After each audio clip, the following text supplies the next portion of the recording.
Glória a Deus, estou feliz de estar aqui, é um privilégio estar aqui trazendo uma mensagem, né? Continuando essa série que Deus tem falado conosco esses dias. Aleluia. Vamos fazer uma oração primeiro. Pai, nós te louvamos por esse tempo, Senhor. Esse tempo não volta mais, Senhor, é um tempo único. É um tempo que o Senhor preparou para nós, Deus. Para quem está aqui, quem está ouvindo essa palavra, nós cremos que o Senhor tem algo para fazer, e o Senhor está fazendo nesses dias. O Senhor tem preparado uma igreja, o Senhor tem preparado corações, Deus. O Senhor está trabalhando em cada coração aqui algo precioso, Deus, poderoso, e nada vai se perder, em nome de Jesus. Nós cremos que o Senhor tem feito grandes coisas, Pai. E às vezes nós talvez olhamos e não entendemos o mover do Senhor. E é assim que Deus trabalha. Porque se nós entendêssemos, talvez nós faríamos diferente. Mas quando Deus faz, é algo que dura eterno. E às vezes quando Deus está transformando nosso coração, às vezes Ele desajusta algo para ajustar outras coisas. E nós cremos que nós como igreja, sempre nós estaremos sendo reajustados para o propósito, para o projeto, para sermos igreja, para o chamado do Senhor de unidade, para o chamado do Senhor de fazer discípulos, do chamado do Senhor, Pai, de cumprir o ID do Senhor nessa terra, Deus. Nós cremos que o Senhor tem feito grandes coisas, Pai, e nós cremos que cada vida aqui vai ser transformado pela Tua presença. Espírito Santo, fala conosco essa noite. Te damos toda a honra, toda a glória e todo louvor, Deus. Aleluia, o Senhor que faz todas as coisas nessa igreja, Pai. E nós cremos que o Senhor tem levantado pessoas tremendas aqui, tem levantado pessoas que vão ser usadas com autoridade, unção e graça. O Senhor vai levantar, está levantando e tem levantado, Pai, pessoas, Pai, com um nível especial de sabedoria, unção e graça para trabalhar em vários lugares, para servir, para fazer grandes coisas nessa cidade, por essa igreja, pelo reino do Senhor, Pai. Nós cremos no milagre que o Senhor tem feito nesses dias, no nome de Jesus, aleluia. Glória a Deus. Aleluia. O tema da mensagem hoje, é a quinta mensagem, é sobre quando Deus responde com fogo. Hoje vamos falar sobre o altar de Salomão, amém? O altar de Salomão.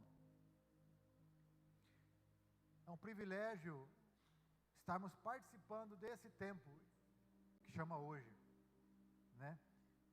E Deus tem visitado a igreja nesses dias, amém? E Deus tem preparado algo. E quando Deus visita a igreja, os corações, Deus Ele quer que você não perca a oportunidade de corresponder ao que Deus tem esperado de você, que você não desista, né? Que você cumpra o seu propósito. Eu vi alguém falando essa semana, né? Um pastor, ou uma mensagem que eu escutei, que ele falava: as oportunidades são como tijolos. Ou você pega esse tijolo e aplica essa oportunidade e vai construindo algo para Deus na sua vida, uma construção, ou você descarta ela e ela vai virar uma pilha de entulhos, e aquele entulho não serve para nada. Então cada oportunidade é a chance de você corresponder ao propósito, corresponder a uma edificação pessoal na sua vida. Cada palavra, cada louvor, cada aprendizado que você tem, seja na sua empresa, na sua família, é uma oportunidade de você construir, a oportunidade de você ser um homem líder, de você ser uma mulher sábia, a oportunidade de você estar aqui hoje. Não desperdice a oportunidade de você ouvir uma palavra. Você pode pegar e entulho, ou você pode falar: vou usar essa palavra, ela serve para encaixar bem certinho para construir essa parede aqui, vai ficar legal, amém? Eu creio assim que Deus tem feito coisas tremendas, e Deus tem uma geração para transformar, que Deus Ele não pensa só em nós, principalmente, mas Ele pensa em nós, nossos filhos e uma geração futura. Quando Deus Ele estava introduzindo o povo dele para a terra prometida, Deus falou: os velhos não vão poder entrar. Eles foram rebeldes no deserto, eles só reclamavam. Então vou trabalhar com os novos. As pessoas, os de 20 anos para baixo, eles entraram, os outros ficaram, porque era o tempo deles. E porque Deus tem uma continuidade, né? Aqueles que saíram do deserto andaram 40 anos, aquela geração. Quando entrou na terra prometida, eles tinham circuncidado o povo quando saiu, mas nenhum que nasceu no deserto foi circuncidado. E quando entraram, Deus falou: antes de a gente conquistar essa terra, vamos circuncidar o povo, os jovens, porque fala de um desligamento do mundo, do passado, daquele deserto, para você pensar no novo de Deus. Fala do novo nascimento, fala de uma marca na carne, uma dor que era feita no órgão genital masculino, que circuncidava e simbolizava cortando com a imundícia, e simbolizava uma aliança com Deus de sangue e uma santificação. José falou: santifica o povo, né? E depois disso, eles ficaram, sararam ali em Gilgal, para que depois eles conquistassem toda a herança que tinham prometido. E eu creio que Deus tem uma herança para nós, nossos filhos, os jovens dessa geração. Hoje eu vou falar sobre, Deus me fez lembrar que Davi é o pai de Salomão. E Salomão aqui, esse altar de Salomão fala de um jovem que tinha 20 anos, mas ele já tinha um conhecimento de Deus. E eu queria perguntar para os pais: como estão seus filhos? Eles têm o conhecimento de Deus como Salomão tinha do pai dele, Davi? Davi, a Bíblia fala que era um homem segundo o coração de Deus. Alguns falam assim: eu já sei porque Davi era o segundo o coração de Deus, porque Jesus era o primeiro. Está errado. Né? Davi era um homem segundo o coração porque ele entendia Deus, ele compreendia a vontade de Deus. Ele era um homem cheio de compaixão, amor. Ele era rápido, ele errava, mas ele era rápido em perdoar, se arrepender. Ele teve erros, mas mesmo assim, ele sempre procurava honrar, servir e nunca deixou Deus na mão. Quando ele falava algo, ele cumpria. E quando era para, ele nunca quis a herança antecipada. Ele foi ungido, talvez lá com 17 anos, e foi reinar muito tempo depois, mas ele nunca tocou no ungido de Deus. Ele esperou o tempo dele, a oportunidade dele. Mas ele teve os processos. Esse filho de Salomão nasceu de Betseba, aquela mulher que Davi tomou de Urias, matou Urias, teve um pecado, o outro filho morreu, e mesmo assim, Davi se arrependeu, passou pelos processos de Deus, teve problemas na família dele com os outros filhos, mas mesmo assim ele se arrependeu, e esse menino foi instruído com o coração segundo o pai dele, né? Nós vemos depois que Salomão passou também por processo, porque ele teve tanta riqueza e tantos bens, e tanta, que às vezes ele deixou o sucesso e a fama e o poder enganar um pouquinho ele, mas depois ele voltou a si. É algo tremendo para nós aprendermos hoje. Aleluia. Então, deixar essa palavra antes aqui. Deus tem uma terra prometida para a igreja, para nós. Não perca a visitação de Deus. Esteja próximo dos seus filhos. Esteja presente, ensinando, colocando no coração deles, inculcando a palavra, educando no caminho certo. Tem sempre algo que você próximo dele pode fazer, né? E na verdade é Deus que faz, mas ele precisa que você seja presente, que você fale, que você auxilie. Tem muitos jovens aí sem pai, sem mãe, que não, ou pelo trabalho, ou porque separou, que hoje estão sofrendo, até se matando, e outros matando os outros, né? Problema nas escolas aí, porque faltou alguém, né? E tudo começa em casa. Deus até ele fala: como você vai cuidar bem da casa de Deus se você não cuida bem da sua casa, né? Então ele é uma característica daquele que quer ser um presbítero, né? Por mais que nós não somos perfeitos, nem nossa casa é perfeita, mas Deus, ele quer que nós nos empenhamos a fazer isso. Glória a Deus. 1 Crônicas 29 e 28. Morreu Davi em boa velhice. Davi falando aqui de Davi. Morreu em boa velhice, tendo desfrutado uma vida longa, riqueza e honra. Davi desfrutou uma vida longa, riqueza e honra para o servo de Deus. Seu filho Salomão foi o seu sucessor. Davi, ele fala daquele que é amado, escolhido. O significado da palavra Davi. Nós vemos que a vida de Davi, a primeira referência de Davi, quando alguém falou sobre Davi, perguntaram, Jessé foi lá, ungiu o novo rei, Saul estava dando problema, né, porque ele não estava fazendo a vontade de Deus, ele foi ungir Davi. A primeira referência que falou sobre ele foi quando passou os filhos de Jessé, e Deus falou, não são esses, o rei que eu procuro é outro. Fala que, onde está o outro? Você tem outro filho? Tenho. Onde que ele está? É o menino, está lá apacentando as ovelhas. A primeira referência dele é que ele cuidava das ovelhas do pai. Então aqui vai dar uma dica de quem era Davi e do que Salomão aprendeu com o pai. Ele cuidava das ovelhas. E se você entender que cuidar das ovelhas é o mais importante, apacentar as ovelhas, né? Jesus falou para Pedro 3 vezes, né? Tu me amas?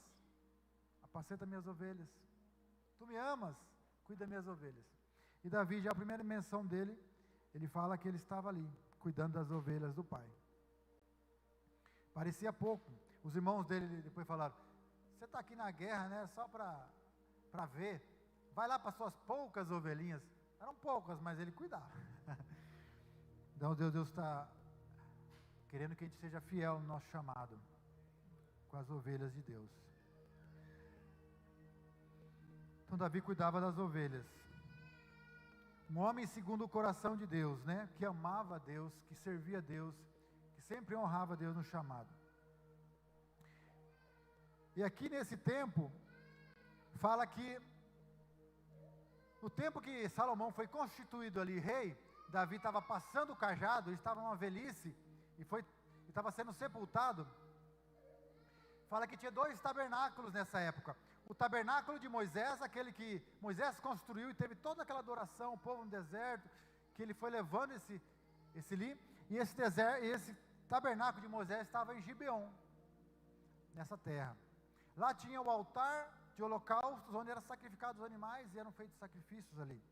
E tinha ali a parte dos utensílios, e o povo continuava subindo o Gibeon e sacrificando, e ali adorava a Deus. Mas Davi, em Jerusalém, quando ele reinava, ele também adorava lá em Gibeon, mas ele constituiu em Jerusalém o tabernáculo de Davi, que chama, e ali ele colocou a Arca da Aliança, que simboliza a presença de Deus. Ele fez uma tenda da adoração, e ali eles adoravam, né? Hoje, a igreja é chamada a um tempo de adoração, né? Tem ministérios que adoram, né? E Deus estaria restaurando o tabernáculo de Davi nos nossos dias. Fala de uma adoração contínua a Deus. Existem vários lugares onde a adoração tem sido feita dessa forma. E ali ele constituiu adoradores para adorar e adorar. Então era a tenda de Davi. Tinha alguns objetos ali. Então alguns objetos estavam lá no Gibeon, outros estavam ali. E Salomão veio para esse tempo. Ele veio para esse tempo e tinha esses 2 tabernáculos, né? Quando Salomão começou a reinar, ele falou, vou a Gibeon e vou oferecer um sacrifício a Deus. E ali ele queria consultar o Senhor, como fazer para cuidar do povo de Deus. Ele tinha recebido um reino grande e poderoso, com milhões de pessoas ali, e ele era um menino de 20 anos, que estava querendo sabedoria a Deus. E ele tinha aprendido tudo com o pai dele. Ele sabia o que Deus queria, e ele sabia o que Deus esperava dele. A Bíblia fala aqui em 2 Crônicas 1:6, né? Que ele foi a Gibeon para adoração. E ele ofereceu 1000 holocaustos a Deus. Ele podia oferecer um só, mas ele ofereceu 1000, sacrificando a Deus. Ele aprendeu com Davi, que eu não vou oferecer nada a Deus que não me custe muito, que não me custe nada. Ele tinha oferecido algo ali, e ele ofereceu algo a Deus ali. Ele consultou. Talvez ele estava ali buscando: Senhor, o que eu farei para governar uma tão grande nação como esta? Qual que era a preocupação dele? Cuidar das ovelhas de Deus, cuidar do povo de Deus, ter sabedoria para governar. Porque se você ler a história, muitos se levantaram juízes e reis que faziam coisas erradas, né? E depois o povo era vendido, escravizado, porque eles voltavam para os ídolos e para a adoração falsa. Mas ele queria o quê? Fazer a vontade de Deus, né? E cuidar bem do povo de Deus. Então ele estava ali consultando. Como darei continuidade ao que o meu pai fez? Poderia ser uma dessas perguntas assim. Ele estava ali pensando no que mais agrada a Deus, né? A Bíblia fala que a testemunha verdadeira livra as almas, mas a enganadora se desboca em mentiras. Se você quer saber se você está no caminho certo, é se você está se preocupando com vidas, com almas. Se você está se preocupando com quem está lá fora perdido. Se você está se preocupando com quem não está aqui hoje. Se você talvez está se preocupando com as pessoas que estão sofrendo com as notícias, que também está acontecendo muitas coisas. Se isso toca o seu coração. Ou se você está preocupado talvez com só o que eu vou ganhar amanhã, o dinheiro, as coisas. Eu sei que nós estamos preocupados com tantas coisas, né? Mas a Bíblia fala que Deus acrescenta as coisas quando nós buscamos em primeiro lugar o reino dos céus. Enquanto nós estamos aqui, está sendo ministrada a palavra. E cada vez que você ouve uma palavra dessa, você toca em Jesus e sai poder para a sua cura, para a sua prosperidade, para o seu milagre, para aquilo que você está precisando de Deus. E existe algo que está saindo daqui, do altar, que é a palavra do Senhor. Então você pode tocar em Jesus e sair daqui transformado, curado, abençoado para amanhã, um milagre para a sua vida amanhã. Talvez a gente ore no final, para complementar, mas o milagre já é seu, porque você já ofertou hoje algo especial a Deus. Como foi sua oferta no louvor? Você ofereceu um sacrifício ou ofereceu 1000? Você adorou com o coração ou você... Vamos adorar, né? Porque tem que participar. A sua adoração é a sua vida, é o seu tempo, é a sua entrega, seja no louvor, seja no dia que você teve hoje, se você leu a Bíblia ou não, se você pegou a Bíblia essa semana, se você orou, se você tem feito isso aqui de coração, se você tem cuidado das pessoas, seja da sua célula, seja indo para a célula, indo para o culto, seja ministrando, servindo as pessoas, levando a mensagem, se preocupando com a necessidade dos outros, tudo isso é adoração. E você pode fazer o melhor para Deus. Pode ser 1000, pode ser 1, pode ser 2, né? E Deus ele está vendo, e as nossas obras que Deus está vendo, né? Então ele ofereceu 1000. Deus se agradou dele. Ele foi na tenda de Moisés e Deus se agradou dessa oferta. Oh, aleluia. Segundo Crônicas 1. Quando aconteceu isso, ele buscou o Senhor. E fala assim, ó, segundo Crônicas 1, versículo 7. Ele vai colocar ali. Naquela noite, Deus apareceu a Salomão e lhe disse: peça-me o que quiser e eu te darei. Essa oferta agradou o coração de Deus. E Deus apareceu para ele: pode pedir o que você quiser que eu vou te dar. Já pensou? E se Deus aparecesse para você e pedisse o que você quisesse hoje? Hã? Agora eu quero, agora o meu chega no primeiro 1 milhão. Você vai pedir talvez 1 milhão, você vai pedir talvez alguma coisa, né? E ali ele agradou tanto que ele falou: não, o que ele pediu eu vou dar para ele. Versículo 8. Salomão respondeu: tu fostes muito bondoso com meu pai Davi, e me fizeste rei em seu lugar. Agora, Senhor,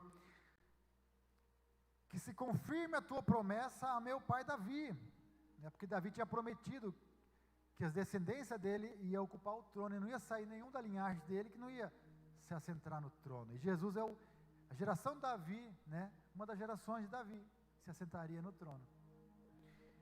Então ele era uma promessa se cumprindo. O filho de Davi está se assentando ali no trono. Então ali ele queria algo que se confirma essa palavra, né? Pois me fizeste rei sobre um povo tão numeroso quanto o pó da terra. Deus te fez também para governar, seja em algum lugar, seja na sua família, seja onde você está trabalhando, seja nessa igreja, seja no seu ministério, seja com as pessoas que Deus tem confiado na sua mão. Você pode ver, talvez hoje você fale assim, é pouco, mas você tem que olhar pela fé e Deus me confiou grandes pessoas, muitas pessoas. É um grande povo que Deus tem confiado.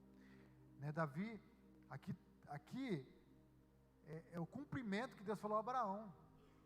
A sua descendência será como o pó da terra, a areia do mar, como as estrelas do céu. Ele falou, era muita gente. Aí no versículo 10, dá-me sabedoria e conhecimento para que eu possa liderar esta nação. Pois quem pode governar esse tão grande povo? O que ele pediu? Não foi bens, nem riqueza, nem prosperidade, nem a morte dos inimigos, nem vida longa. O que ele pediu? Conhecimento e sabedoria. Olha só, para quê? Para cuidar do povo dele, não, do povo de Deus. Sabe, ele estava pensando, ele já tinha tudo, ele tinha Deus, ele sabia quem era Deus. Ele estava pensando, era no povo de Deus. E isso é pensar o sonho de Deus, é sonhar o sonho de Deus. Eu quero dizer assim, quando você sonha o sonho de Deus, Deus cumpre os seus sonhos. Sabe aquelas coisas que você sonhou, nunca vou conseguir? Deus pode fazer você sonhando as coisas de Deus, te levar a lugares incríveis, te fazer você fazer coisas incríveis, porque você se preocupa com as coisas de Deus. Com certeza nós temos que preocupar com a nossa casa, a família, cuidar, trabalhar. Nós temos nosso tempo natural, né? Não temos como tirar o pé da terra, nós temos o pé aqui na terra, mas nós temos pensamento no céu e é pela fé que nós vivemos. Então você vai, uma mão você tem um escudo, outra mão você tem a lança, um você edifica, outro você guarda, então você tem que orar e vigiar. Mas aqui, Salomão lhe pediu o essencial, que é o povo dele, que é o reino, e para isso que nós fomos criados por louvor e da glória de Deus. E Deus tem algo para fazer na sua vida que um dia vai servir para o louvor e para a glória de Deus. E Deus quer fazer isso. Apacentar as ovelhas, Ele queria liderar. E aqui ele falou, Ele pediu duas coisas importantes, o conhecimento e a sabedoria. O conhecimento, como que você adquire conhecimento? Lendo. É uma parte sua. Você pode buscar em livros, você pode buscar em ouvir pessoas, ouvindo, né? Estudando, pegando as mensagens, seja no YouTube, seguindo pessoas importantes, influentes, seja na história, na geografia, na medicina, o conhecimento você adquire, né? Agora a sabedoria é mais um pouquinho, porque a sabedoria é algo mais do que o conhecimento, é quando você põe em prática um conhecimento, é quando você, pela experiência de pôr a prática, o conhecimento, você vai falar assim, bom, eu conheci dessa forma, mas eu tentei dessa forma, não foi bem legal, acho que se eu fizer de outra forma, vai dar certo. O conhecimento, ele consegue ver várias coisas e discernir qual que é a mais importante. Essa aqui eu já tentei, essa aqui eu tentei. Diz que Thomas Edison, para inventar a lâmpada elétrica, ele queimou 1000 vezes a lâmpada. O cara que estava com ele falou assim, por que você não desiste, você errou 1000 vezes. Ele queria colocar o fiozinho aquele, e a hora que ele colocava um fio, ele ligava, passava um tempo, queimava, explodia. O ajudante falou, você errou 1000 vezes, já desiste. Aí tentando mais uma vez, ele conseguiu. Só que ele falou antes para o menino lá, eu não errei 1000 vezes, eu descobri 1000 maneiras de como não fazer essa coisa. E tentando diferente, ele conseguiu. Tem um negócio que fala, tente outra vez. Tente outra, tem uma música também. Tenta de novo, deu certo. Deus vai te dar sabedoria, continua orando, continua buscando. Né? Pedro tentou, Zé estava falando da palavra que ele ministrou, né? Pedro tentou pescar a noite inteira e não conseguiu. No outro dia, Jesus falou, tente outra vez. Mas só que você vai pescar daquele lado. Aí ele falou, sobre as suas palavras lançarei minha rede. Então, aí ele tentou de novo, mas só que seguindo a instrução, a sabedoria. Existe uma sabedoria natural, que Deus vai te dando sabedoria ao longo da jornada, né? Para você não desistir. Mas existe uma sabedoria que o Espírito Santo, a Bíblia fala que Ele revela todas as coisas, nos guia a verdade, Ele faz lembrar do que Jesus disse. A sabedoria é algo poderoso. Salomão, ele tinha uma sabedoria que homem nenhum tinha, não era só porque ele era sábio. Deus, ele deu estratégias para ele entrar numa sabedoria. Salomão, depois eu vou falar um pouquinho como que ele era, a sabedoria dele, mas ele observava tudo, desde o lodo que nascia na parede, até lá o formigueiro, aos pássaros que voavam. Então ele observava tudo, e disso ele tirava provérbios, ensinamentos tremendos, que hoje nós podemos usar. Conhecimento é aquilo que adquirimos com nossos esforços, com estudos, experiência, né? Pela prática. Ouvindo, né, você pratica. Ó, tem um exemplo bem legal. O conhecimento está dizendo que o tomate é uma fruta, amém? Mas a sabedoria, ela diz que o tomate não deve ser picado e colocado junto na salada de fruta. Quem bota tomate na salada de fruta aqui? Então, nem botado leite condensado em cima. Então a sabedoria fala, não, o tomate é uma fruta, mas não vamos botar na salada de fruta, né? Vamos usar para salada. Então, é um exemplo. Sabedoria é a capacidade de aplicar com inteligência e prudência, né, aquilo que você tem conhecido. Jesus falou assim: se vós permanecer na minha palavra, verdadeiramente sereis meus discípulos e conhecereis a verdade. Não é só conhecer a verdade, é permanecer na palavra. Às vezes nós conhecemos, mas a prática, a permanência, né? O pastor falou quarta-feira, resiliência. Já 15 dias pregou sobre perseverança. Prática, né, da palavra. Eu preguei esses dias, quarta-feira, prática da palavra que o adulto pratica. Isso é mais sabedoria. E quem tem sabedoria, quando você vai adquirindo, fala a voz da experiência. Mas é assim. Aí o adulto, aí o cara está lá com 50, 60 anos, né, e falava, se eu tivesse o corpinho de 20 e a cabeça que eu tenho hoje. Porque você adquiriu com o tempo, a sabedoria, a experiência, né? E o jovem fala, não, já sei tudo, não, eu sei tudo. Não, você é da outra geração, a nossa vibe é outra. Mas tem coisas que ele vai falar, se eu tivesse ouvido meu pai, minha mãe, olha. Aleluia, né?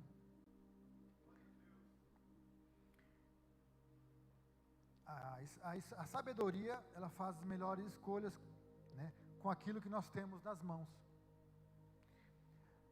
Imagina você com uma caixa de ferramentas, né? Você tem ali, você adquiriu. Eu gosto de ferramentas, eu gosto de muitas coisas lá. Quando eu preciso fazer alguma coisa, eu tenho alguma coisa lá. Daí você tem uma caixa, você vai juntando. Um dia eu comprei um alicate, um dia eu comprei um serrote, um dia eu preciso tal, a furadeira, e vai indo, né? Aí de repente você tem lá. Daí você surgiu necessidade, você vai lá, vamos lá ver. Abre a caixa de ferramentas. Aí você escolhe. A sabedoria, o conhecimento é você ter as ferramentas. A sabedoria é você saber qual usar no tempo certo e na hora certa. O machado e a gilete, os dois cortam. Mas você não vai usar uma gilete para cortar a árvore. E nem usar o machado para fazer a barba. Senão dá problema. A sabedoria sabe usar a ferramenta certa. Glória a Deus, né? Eu quero dizer assim, que você pode colocar em você mesmo vários versículos, mas é o Espírito Santo que vai pegar o versículo que ele quiser, na hora que ele quiser, para fazer o trabalho que ele tem que fazer no coração das pessoas. Mas se você não encher de ferramentas a sua caixa de ferramentas, o Espírito Santo não vai ter com o que usar. Aí chega aqui no culto, é só martelo, só tem martelo.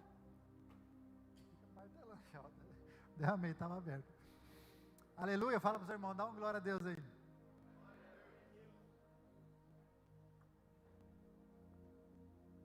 Aleluia. Que o Espírito Santo, ele precisa da nossa cooperação. Nós cooperamos. Deus vai usar da sua forma. Deus usava Pedro da forma dele, falava da linguagem dele. Mas Paulo, ele usava diferente. Paulo já era instruído e versado em várias coisas. Ele falava coisas que Pedro não falava. Porque ele tinha um conhecimento já adquirido, que Deus prepara também. Deus prepara você conhecer coisas. Para quê? Para você usar. Todo conhecimento, aquilo que você aprendeu, não é inútil para Deus, porque foi Deus que preparou você desde um tempo. E se Deus te deu tanta sabedoria, dons, talentos, não é para desperdiçar, é porque você tem a sua ferramenta, a caixa de ferramentas já está ali. Você vai deixar Deus te usar, te dar sabedoria para usar na hora certa e da maneira certa. Aí você vai ver que é tremendo. Então a diferença ali, ele pediu sabedoria e conhecimento. Tiago fala assim: se alguém tem falta de sabedoria, Tiago 1,5, peça a Deus e Ele dará, porque é generoso e dá a todos com bondade. Provérbio 24,3, com sabedoria se edifica a casa e com inteligência ela se firma. Então a sua casa não é só com, vamos fazer uma reunião aqui, tem que ter sabedoria também. A Bíblia fala que a mulher sábia edifica a casa, e a tola a destrói com as próprias mãos. A sua casa é um projeto de Deus, e Deus vai te dar ferramentas para você usar, sabedoria e conhecimento, mas você tem que pedir para Deus qual que você vai ter que usar, e Deus está nessa área.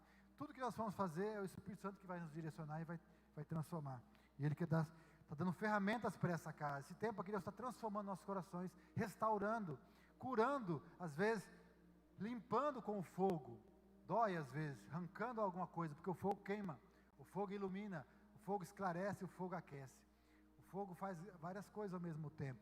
Então nós estamos passando esse tempo do fogo da presença, não é só poder e glória e cantar bonito, não, é aqui dentro que Deus está transformando. Por isso que parece que às vezes está bagunçando, mas é porque Deus está transformando, restaurando, trazendo uma visão só, uma unidade só, um projeto só, porque é um projeto de reino isso aqui, não é um projeto de pessoas, é um projeto de unidade para o reino de Deus. E Deus tem trazido pessoas específicas com graça e unção para fazer coisas. E Deus quer fazer muitas coisas na sua vida. Em nome de Jesus, você é parte essencial nessa obra. Amém? Aleluia. Glória a Deus. Agora veja a resposta de Deus a Salomão. Quando Deus falou ali no versículo 10, né? Aí Deus respondeu. Salomão pediu conhecimento e sabedoria. Versículo 11, disse Deus disse a Salomão, já que esse é o seu desejo, seu coração, e não pediu riqueza, nem bem, nem honra, nem a morte de seus inimigos, nem vida longa, mas sabedoria e conhecimento para governar o meu povo, sobre o qual eu te fiz rei. Sabe, é Deus que faz você reinar em alguma área, porque Deus quer que você faça coisas para Ele, que Ele sabe que se você estiver lá, o nome dEle vai ser glorificado. E aí, porque você pediu para governar o meu povo, sabedoria para cuidar do meu povo, então eu vou te dar o que você não pediu. Eu vou te dar riqueza, bens, honra, a morte dos seus inimigos. Tudo ele tinha, Salomão. Você receberá o que pediu, mas também eu lhe darei riquezas, bens e honra, como nenhum antes teve, e nenhum depois terá.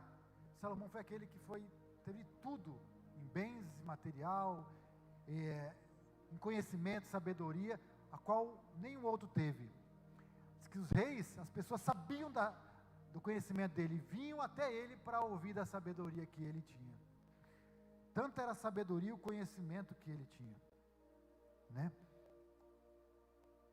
Ele fez o reino dele, as ovelhas, como prioridade em sua vida, e aí Deus colocou as coisas dele como prioridade também. Quando você põe Deus em prioridade, Deus cuida da sua vida e acrescenta o que vai precisar em primeiro lugar. Ele descobriu o segredo, que é fazer a vontade de Deus, né? Então ele queria fazer a vontade de Deus, mas da maneira certa.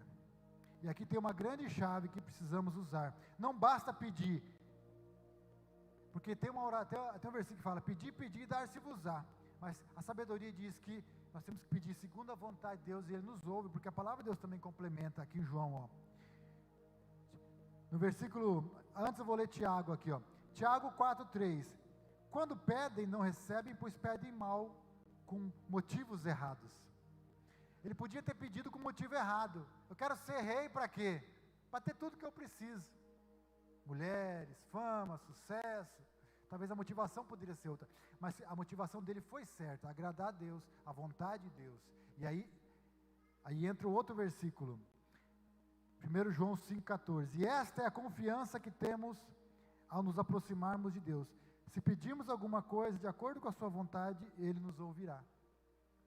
Aleluia. Então a sabedoria vai dizer que também, não é só um versículo que nós precisamos entender, nós precisamos ter a palavra de Deus complementando toda a nossa vida. Não é só conhecer uma parte da palavra, mas procurar conhecer mais a Bíblia, porque você vai saber bem certinho a vontade de Deus. Aqui ele poderia ter uma motivação, e muitas vezes nós temos uma motivação errada. Por que queremos sucesso? Por que queremos ter um grande nome? Para ter sucesso e fama? É para glorificar a Deus. Por que queremos ter uma grande empresa? Para ter sucesso e fama, mostrar para os outros? Ou para poder, talvez, ter dinheiro, recursos para ajudar pessoas também, para ter para nós também, mas sempre lembrando dos outros. Para que eu quero ter uma grande igreja? Para competir? Para dizer que eu sou melhor? Ou para servir o reino? Ou para ganhar almas? Ou para ser fiel no chamado? Então, as motivações elas são tremendas, né? Davi, quando Deus chamou Davi ali, ele falou, olha, Deus não olha igual o homem, Deus olha o coração, Deus olha o que tem dentro da pessoa, e Deus sabia o que tinha no coração de Davi. Samuel talvez foi confundido ali, não, esse cara aí é legal, Ramá, esse outro aqui e tal, Abinadab, tem uns caras legais aqui, ó, é grandão. Saul, ele era mais alto que todo mundo, bonito. Saul foi escolhido porque, talvez pela aparência, porque, sabe, Deus colocou ali, o povo agradou de primeira, mas Davi não, Davi ele era belo de aparência ali e tal, mas ele escondido, lá cuidando das ovelhas, e Deus sabia, ele queria o que tinha no coração dele, sabia a motivação. Por que eu quero muito dinheiro? Porque traz felicidade? Não, a felicidade está em Deus, o dinheiro é só um acréscimo, né? Porque você pode ter Deus e ser feliz, e tem uns que tem dinheiro e não é feliz, tem uns que tem tudo e não é feliz.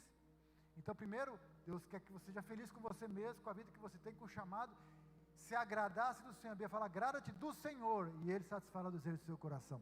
Não é agradar a Deus para ter algo em troca, se agrada da vontade de Deus, do que você está vivendo hoje em Deus. Talvez é pouco, mas Ele fala, ser fiel no pouco, se agrada em ter Ele como Senhor, porque Ele já te deu a salvação. Você já tem algo precioso que ninguém pode comprar e pagar, a sua vida eterna. Isso já é um motivo para adorarmos a Deus, estarmos aqui. Mas Ele te sustentou até hoje, te deu comida até hoje, fez você ter uma empresa, um trabalho, ou algo que te sustenta. Isso já é maravilhoso. E nós precisamos ser mais gratos, né, e agradecer isso. Então, a motivação. Aqui ele tinha pedido a vontade de Deus com a motivação correta, e aí foi algo, uma combinação perfeita. 1 Reis 4. 1 Reis 4, 29. Deus deu a Salomão sabedoria e discernimento extraordinário, e uma abrangência de conhecimento tão imensurável quanto a areia do mar. Aqui, que nem eu falei, né, Salomão ele era observador de tudo. Ele falava, vai ter com a formiga, ó preguiçosos. Ele falava dos cavalos, ele falava do crocodilo, ele falava coisas que eu vi que é ruim, coisas que eu vi que é boa. Ele dava conselhos tremendos. Você vê que Eclesiastes, Cantares, ele escreveu, né? Ele falava coisas incríveis sobre todos os assuntos. No versículo 31, ele era mais sábio do que qualquer outro homem. Fala que ele compôs 3.000 provérbios, e os seus cânticos chegaram a 1.005 cânticos, né? Cântico de Salomão. Versículo 34, homens de todas as nações vinham ouvir a sabedoria de Salomão, e eram enviados por todos os reis que tinham ouvido falar de sua sabedoria. Aleluia. Salomão, ele experimentava os plantios, ele experimentava, onde que ele sabia que tinha uma fruta, um animal diferente, ele trazia para o reino dele. Ele trazia cavalo de todos os tipos, ele tinha dos melhores cavalos, das melhores coisas, de todos os tipos, né?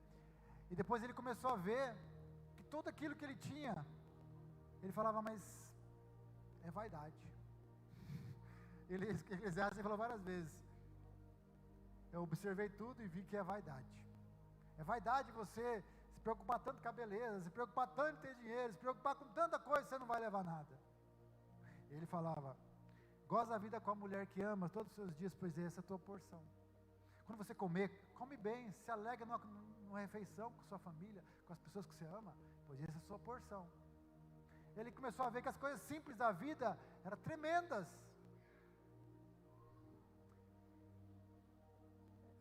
Tem um ditado que fala, né, que o inteligente, ele aprende com os erros, o sábio aprende com os erros dos outros. Então Salomão, ele foi tão sábio que ele está nos ensinando hoje, para a gente poder ter um pouquinho de sabedoria, né? Entender que nós não levamos nada daqui. Que nunca nós vimos um velório com um caminhão de mudança atrás. Onde que o morto morreu lá que eu tenho que levar a mudança dele? Não tem, né?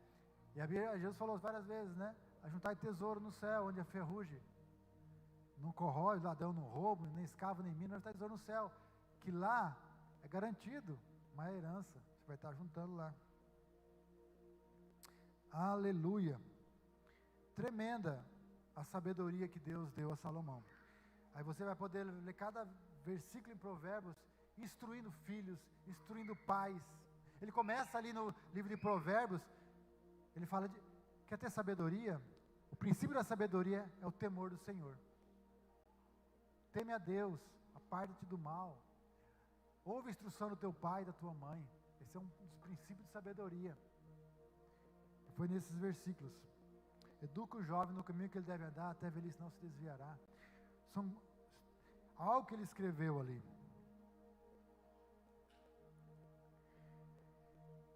E algo tremendo que Deus colocou na sabedoria dele. Se você vê os estudiosos, a construção, aí Deus falou para ele, você vai construir esse templo, né? Esse templo que Deus queria que ele construísse, não foi Davi que construiu. Davi construiu uma tenda, mas ali tinha um chamado, que é agora onde que vai cair o fogo. Ele decidiu, ele tinha esse propósito, Deus falou com ele, ó, Deus falou que eu não vou construir, que eu fui um homem de sangue, Davi, mas é você que vai construir. E Salomão, ele arquitetou, né, Deus deu sabedoria para ele fazer um templo tremendo. Diz que as pedras que eram usadas para construir o templo, eram buscadas em outros lugares, elas já vinham prontas, talhadas, no tamanho exato, e diz que não se via barulho de martelo, nem de barulho de ferramentas naquele templo, que eram chegadas pedras, encaixadas lugar no lugar, pedra na sua pedra, e foi construir um templo tremendo e grande, que era o templo de Salomão. Até foi construído, a Igreja Universal construiu um modelo desse templo, muito grande. E nesse projeto nós vemos a sabedoria dele, de levantar esse templo e construir. E depois, em 7 anos foi construído. E depois chegou o grande dia, o dia da inauguração desse templo, né? 2 Crônicas 5:13. 2 Crônicas 5:13. Os que tocavam a trombeta e os cantores em uníssono louvavam e engrandeceram ao Senhor ao som de trombetas. Você imagina a preparação? 7 anos de construção, ele tinha de tudo os melhores, ele já tinha o exemplo do pai dele, dos adoradores, na tenda de Davi. Ele fez algo, deve ter organizado o ensaio, as coisas, ele colocou os melhores ali, trombetas, símbolos e instrumentos, levantaram suas vozes em louvor e cantaram. Ele é bom e o seu amor dura para sempre. Ele é bom e o seu amor dura para sempre. Então uma nuvem encheu o templo do Senhor. A glória, a nuvem fala da glória, do Shekinah, da presença, e é isso que Deus está fazendo esses dias. A glória do Senhor, a nuvem do Senhor, que nós temos que andar nessa direção. Da nuvem, ela precisa entrar em nossas vidas. O templo hoje somos nós. E nós precisamos deixar que essa nuvem entre e penetre e faça todas as mudanças. É aqui dentro, no templo. Então a nuvem encheu de forma que os sacerdotes não podiam desempenhar o seu serviço, pois a glória do Senhor encheu o templo. Eles prepararam tudo, organizaram tudo, mas chegou na hora, não dava. Por quê? Eles não paravam de pé. A unção estava tanta e eles estavam lá igual Atos, cambaleando. Vamos ali ajeitar segura ali, toca ali. Não dá. A glória encheu o templo, a presença, o Shekinah de Deus. E Deus quer fazer isso em nossos dias. Que a glória do Senhor encha o templo. Então, Salomão dirigiu-se até a plataforma que tinha sido edificada, a plataforma do holocausto, que estava em frente ao tabernáculo, ali onde eram oferecidos sacrifícios, depois entrava no santo lugar. Ele se ajoelhou, levantou as mãos ao céu e orou mais uma vez, e lembrando o Senhor de todas as suas promessas, né?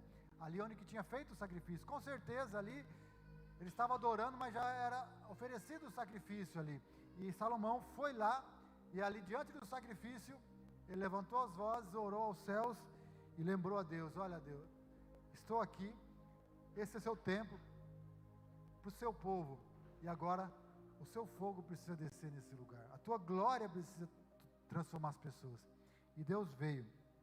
Segundo Crônicas, capítulo 7, versículo 1, assim que Salomão acabou de orar, desceu o fogo do céu e consumiu o holocausto, os sacrifícios, e a glória do Senhor encheu o templo. Existe uma presença do Senhor, e existe uma glória, existe o Espírito Santo que está, Jesus falou assim, Ele estará convosco, mas depois ele fala, Ele estará em vós. Existe algo que Deus está fazendo fora de você, mas existe algo que Deus está fazendo dentro de você. A presença dEle, Deus não quer só estar cercando você, Ele quer estar dentro de você.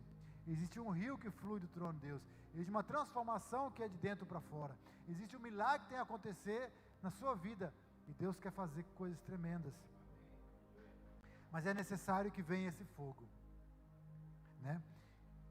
O fogo, eles já estavam cambaleando ali com a nuvem, mas de repente veio o fogo, a nuvem e o fogo, a presença e o poder de Deus veio, a glória de Deus. Um dia Jesus foi guiado para o deserto, cheio, mas quando ele saiu do deserto, ele saiu no poder, e ali ele começou a fazer os milagres e sinais.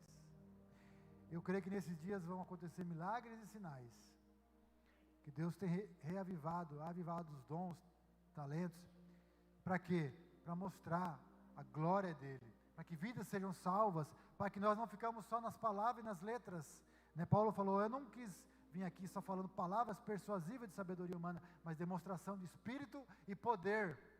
O poder de Deus precisa estar em nossas vidas, e às vezes é isso. Alguns momentos nós passamos ali no deserto, para chegar um tempo do poder, e ver essa glória. O que significa esse fogo? Esse fogo, ele simboliza a aprovação de Deus para o sacrifício. Deus está aprovando o sacrifício de Salomão, a motivação do coração dele, o intuito e o pensamento dele estavam corretos, e Deus veio aprovando essa inauguração. Um templo dedicado ao Senhor, e nós somos o templo que foi edificado para a morada de Deus, e Deus quer aprovar a sua vida nessa presença. Nós temos falhas, mas precisamos estar aqui. Ele não te abandona enquanto não cumpre o propósito.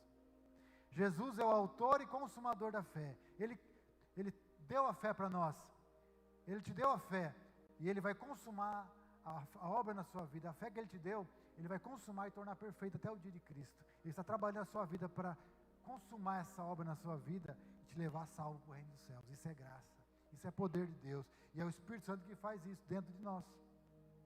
Ele inaugurou essa presença, esse fogo. Foi a mesma forma que Moisés aconteceu lá, quando ele inaugurou, veio o fogo e aprovou. Aqui também, ele veio mostrando outra vez que Deus aprova com fogo. Elias restaurou o altar, e depois Deus veio com fogo. Uma preparação, né? Abraão, quando ele ofereceu, essa semana tivemos a lâmina, Abraão matou os animais, colocou ali em fileira, e ele organizou aquilo lá e ficou ali esperando. E Deus passou um fogo fumegante ali e aprovou. Eu te abençoarei. Abraão nem precisou passar, porque eu faço aliança e eu cumpro para que ela se cumpra. Eu autorizo, e eu sou o cara que dou o compromisso e assino embaixo para que ela se cumpra. Não preciso de você. Ele só fez um pacto com ele, mas Abraão estava cansado e dormindo ali, mas Deus passou sozinho. Era para passar em dois. Deus fez uma aliança e garantiu que Abraão ia se tornar herdeiro, porque ele creu antes. Ele creu em Deus, isso sim foi imputado como justiça. Aleluia! Note que essa experiência de fogo foi estendida a todos aqueles ali. Eu li o versículo 1, né? 2 Crônicas 7:1, 7:2. Os sacerdotes não conseguiam entrar no templo, porque a glória do Senhor enchia. Agora ele já estava lá fora, não conseguia nem entrar. Quando todos os israelitas viram o fogo, a presença descendo e a glória do Senhor sobre o templo, ajoelharam-se no pavimento, chegando o rosto ao chão, adoraram e deram graças ao Senhor, dizendo: Ele é bom e o seu amor dura para sempre. Quando o povo viu o poder e a glória, a manifestação, eles começaram a adorar. Não precisou da força, mas só ali a presença do Espírito. Não é por força e por violência, mas é pelo meu Espírito. O avivamento é quando nós não precisamos fazer, ele vem. Porque Deus, ele faz acontecer algo. Ele precisa o quê? Nós estarmos posicionados, não desistir do chamado e continuarmos sendo fiel ao propósito. E Deus vai fazer, restaurando o altar continuamente, restaurando nossas motivações, restaurando nosso compromisso com Deus, entendendo que aquele que chamou é fiel para cumprir.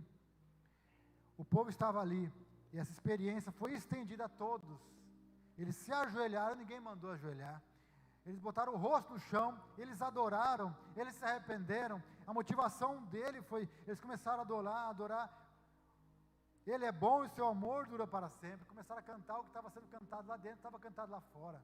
Igual Paulo e Silas, à meia-noite adoravam mesmo presos, e os outros presos ouviam. A sua vida vai contagiar outras pessoas. O avivamento está acontecendo aí dentro, vai contagiar outras pessoas. E é assim que Deus quer fazer. Aleluia, o nome disso se chama avivamento, para a glória de Deus. A Bíblia diz que todo o povo permaneceu ali, consagrado no templo do Senhor. Ao todo, essa inauguração durou 22 dias. Já pensou? Uma inauguração de 22 dias. E no 23º dia, segundo Crônicas 7:10, né, já estou terminando aqui, fala assim: no 23º dia do 7º mês, o rei mandou o povo para as suas casas. Tem que descer do monte, porque senão o povo não queria ir embora. A presença era tão grande que não queria ir embora. Tem momentos que a glória vem que nós não queremos ir embora, né? Mas Deus quer fazer milagres. E aí ele teve que falar assim: volta para a sua vida, volta para o trabalho, porque é importante lá. E às vezes a glória está aqui, o encontro talvez, ou o momento que você está no retiro, num congresso, você fala: tão tremendo que eu não quero nem ir embora, a presença é tão tremenda. Os discípulos experimentaram um monte com Jesus e falaram: vamos ficar aqui, fazer tendas, vamos ficar aqui. Mas lá embaixo tinha demônio para expulsar, tinha pessoas para ajudar, tinha a nossa vida cotidiana, tinha a nossa família para cuidar. Então ele falou: vai para casa, vão levar para as pessoas o que vocês receberam aqui. Cada culto é um avivamento, para você na segunda-feira levar o que você está recebendo aqui. Cada culto é uma oportunidade de você não desperdiçar, jogar para o entulho, mas pegar esse tijolo e edificar uma construção para Deus na sua vida, na sua família, aonde você estiver, tá? O pessoal, se quiser subir, pode subir. E nesse momento, né, ele falou para as pessoas, cheio de júbilo, as pessoas voltaram para casa. Salomão voltou para a cidade, e aqui ele faz aquela oração tremenda que nós lemos segundo Crônicas.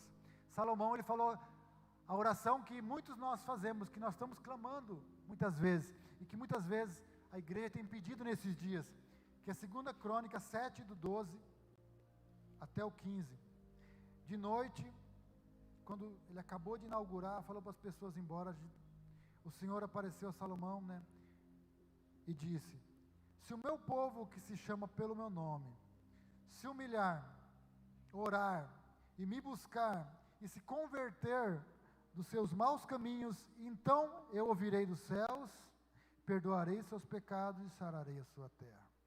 Estarão abertos os meus olhos e atentos aos meus ouvidos a oração que se fizer nesse lugar.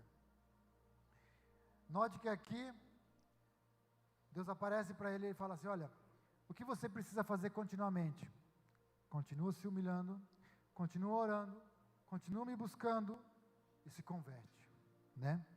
São 4 coisas chaves que nós precisamos, né? Isso tudo fala de um arrependimento, de uma mudança de vida, de uma conversão genuína, de um processo de edificação pessoal, que tudo acontece no humilhar, no orar, no buscar.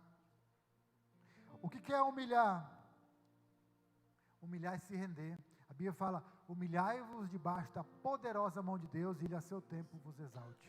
Não é da minha forma a minha vida. Eu recebi uma vida, mas não é para viver da minha forma. É para me viver na vida que Deus quer que eu viva. E para isso eu preciso me humilhar e orar. O orgulhoso não ora, porque ele não precisa orar, eu sei fazer tudo, eu sou melhor que tudo, não preciso nem de Deus. O humilde, ele ora. Quando eu estou orando, adorando, servindo, ouvindo com ouvido para ouvir, que é para aprender, não achando que eu sou melhor que os outros, sendo humilde para ouvir e para aprender, eu estou debaixo dessa poderosa mão de Deus. E a Bíblia fala que Ele ao seu tempo vos exalta. Humilhar, reconhecer que é pecador, reconhecer as falhas, reconhecer que precisa de Deus, reconhecer que nós não somos melhor que ninguém, e que nós estamos aqui pela graça, não é porque temos dons e talentos que Deus nos usa, é porque Ele nos chamou e nos colocou aqui.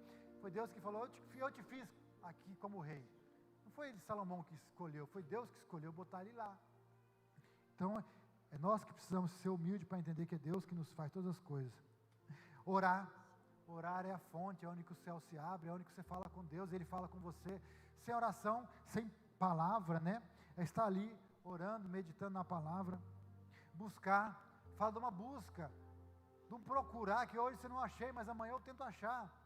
Hoje eu não encontrei, mas amanhã eu tento de novo. A busca fala de uma contínua, de perseverança, não desistir, de fazer de novo. A Bíblia fala: quando me buscares todo o coração, me achareis. Deus, Ele está escondido às vezes, não para não ser achado, mas para ser achado, porque Deus não quer, talvez, que dá pérola aos porcos. Deus quer que você faça o esforço. Por isso que Jesus falava por parábolas, para que a pessoa ia lá e perguntava para ele: eu não entendia. O discípulo entendia, porque chegava perto. Ele quer que você chegue até Jesus e ouça dele mesmo, que você se esforce um pouco mais, busque, fala do esforço, e se converter. Converter fala sobre receber Jesus, fala sobre largar o mundo, fala sobre o caráter, fala sobre você aceitar Jesus, mas também aceitar as palavras dele e praticar as palavras dele. Isso é conversão, isso é aceitar essa igreja. Não, eu quero estar nessa igreja, mas não só como ouvinte, mas eu quero ser um discípulo. Eu quero ajudar essa igreja, essa obra, porque essa obra faz discípulos e eu quero ajudar nessa obra. E esse é o maior propósito dessa igreja: salvar vidas e cuidar bem de vidas, para quando Jesus voltar, nós possamos entregar elas ao Senhor. Aleluia. Glória a Deus. Aleluia. Vamos ficar de pé. Oh, Jesus. Eu escrevi essa pequena frase: sonhar os sonhos de Deus. Salomão, ele sonhava os sonhos de Deus, né? Que a gente possa sair daqui nessa noite sonhando os sonhos de Deus. E Jesus falou assim, um versículo lá bem no finalzinho de Mateus: portanto, ide e fazei discípulos de todas as nações, ensinando-os em nome do Pai, do Filho e do Espírito Santo, batizando em nome do Pai, do Filho e do Espírito Santo, e estarei convosco todos os dias. Fazei discípulos. Nós não podemos fazer discípulos sem andar com eles. Então você vai ter que andar com algumas pessoas para fazer discípulos. Então nós vamos cumprir o ID, fazendo discípulos. E Salomão, ele sonhava os sonhos de Deus. E nós, para sonhar os sonhos de Deus, temos que cumprir esse propósito, que é fazer discípulos, trazer pessoas para a igreja, para casa, porque é onde nós podemos cuidar de pessoas, é aqui, não é na minha casa, nem na casa de alguém aqui.